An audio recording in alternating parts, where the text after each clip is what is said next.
তই কথাটো ইমান লাইটলি নলবি তই কি ভাবিছ সঞ্জয় চৌধুৰীৰ কথাটো গম পালে কি হ'ব মইতো সেইটো চেষ্টাই কৰি আছো যে তেখেতে কথাটো গম পাও কিন্তু মানুহটো গৈ ত্ৰিবেণ্ডম কেৰালা ঘুমাই আছে তোৰ ভয় লগা নাই সঞ্জয় চৌধুৰী কোন তই পাহৰি গৈছ নেকি নাই পাহৰিম কিয় কিন্তু মই যে বিচাৰিছিলো সেয়াটো হৈয়ে গ'ল সঞ্জয় চৌধুৰীয়ে গুজৰিব পাৰে খঙত তলৰ মাটি ওপৰ কৰিব পাৰে কিন্তু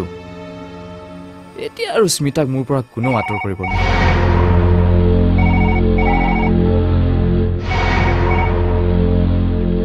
কোন সুজিত হয় নেকি ঠিক আছে পঠিয়াই দে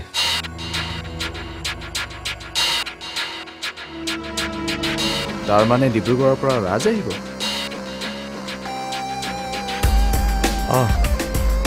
আহিব কাইলৈ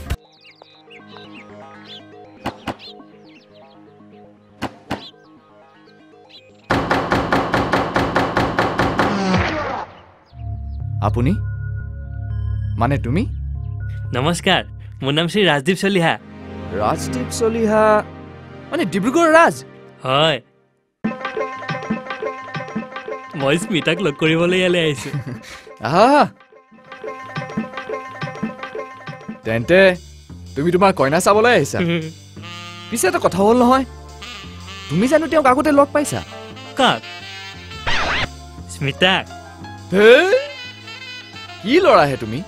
বিয়া কৰাবলৈ আহিছা অথচ কইনাৰ বিষয়ে একো ইনফৰমেশ্যনে লৈ অহা নাই তেওঁক স্মিতা বুলি নামাতিবা তেওঁ বেয়া পায় কৰাটো সেইটো মাক দেউতাকে জোৰ কৰি দিয়া নাম তেন্তে কি বুলি মাতিলে তেওঁ ভাল পাব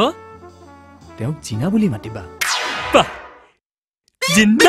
নাই নাই বিয়াৰ কথা মই এতিয়াই ভাবা নাই কিন্তু এটা কথা ঠিক যে প্ৰথমবাৰৰ বাবে মোৰো কাৰোবাক ভাল লাগিছে আৰে ভাল লগা ল'ৰাটোকেতো তই বিয়া কৰাবি তেন্তে দেৰি কৰি আছ যে দেৰি কৰি থকা নাই নহয় কিন্তু বিয়াৰ কথা ক'লে তেওঁ যদি কথাটো অন্যভাৱে লয় মানে তেওঁ যদি ভাবে তেওঁ প্ৰপাৰ্টিৰ কথা ভাবিয়ে হ'ব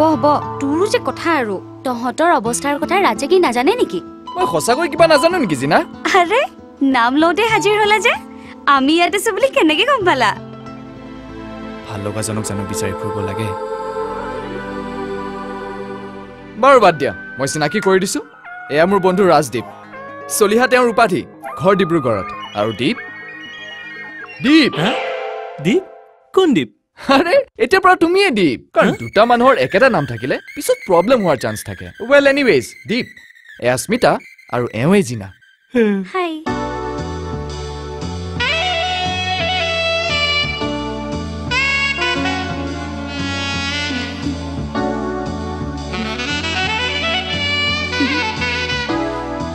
ভাই দীপ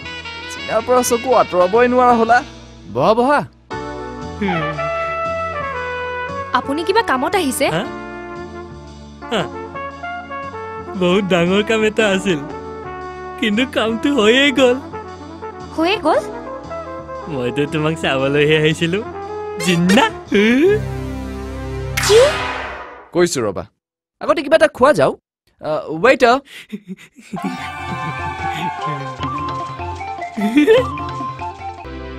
তইতো মৰিবি লগতে মুখো মাৰিবি তই ভাবিছ নেকি এইবোৰ কথা সুজিত দত্তহঁতে গম নাপাব পাব কিন্তু তেতিয়াও কোনো চিন্তা নাই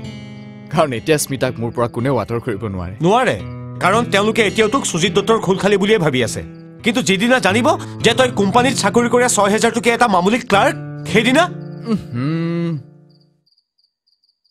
যিটো এতিয়াও হোৱা নাই